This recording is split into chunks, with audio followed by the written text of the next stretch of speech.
Imagine this: you wake up on a quiet Monday morning expecting the British Parliament to be respected, expecting our elected representatives to be treated with the dignity they deserve. But instead, yet again, another line is crossed, another rule broken, and another principle tossed aside.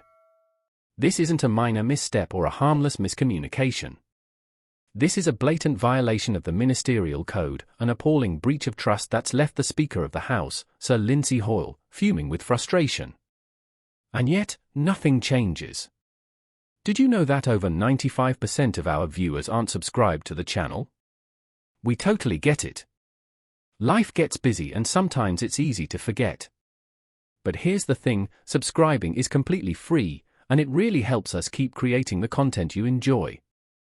So why not hit that subscribe button and join our community? It only takes a second, but it makes a world of difference to us. Thank you for your support. Now, let's dive into what actually happened. It all started with the Government Strategic Defence Review, a document that lays out the UK's military and security posture for the coming years. A document of national importance. On the morning of Monday, June 2nd, before MPs even saw a copy, journalists were ushered into a private reading room on Horse Guards Parade. At 10:30 a.m., they were given full access to the white paper. Even more concerning? Members of defence companies, trade associations, academics, think tanks, and trade unionists got a look at it as early as 8 a.m., just as the markets were opening.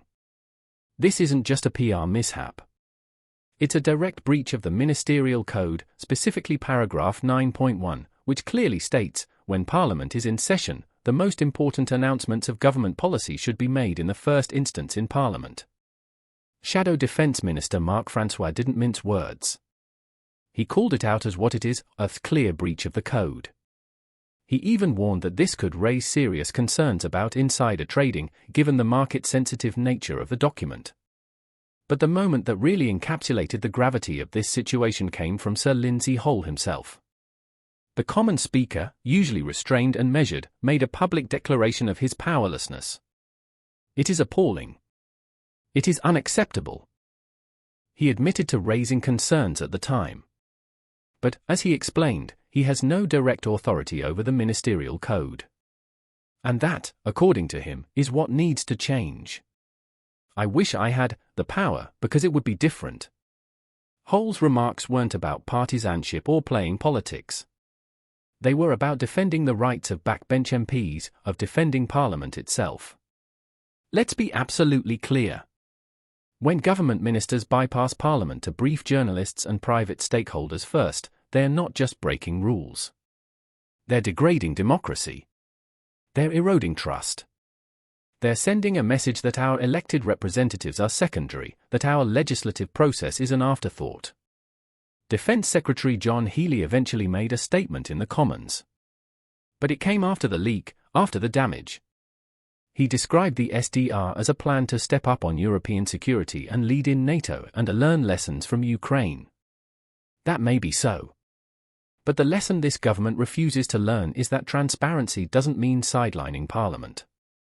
And democratic accountability doesn't mean briefing trade associations before MPs. This isn't the first time this has happened. And it won't be the last, unless there's structural reform. The Ministerial Code, as it stands, is toothless. There's no enforcement. No consequence. And the Speaker, the very guardian of parliamentary procedure, has been left powerless. Hoyle made it clear, if this House wants change, then it's time to change the code. Or the government should act. Because if neither happens, these breaches will continue. It's appalling. It's deliberate. And it must stop. In a democracy, the rules are supposed to matter. The process is supposed to matter.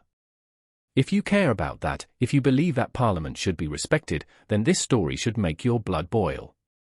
And we're not going to stop covering it. We're going to keep holding those in power accountable. So make sure you subscribe and turn on notifications, because the next breach, the next scandal, the next twist, it's coming. And we'll be here to break it down for you.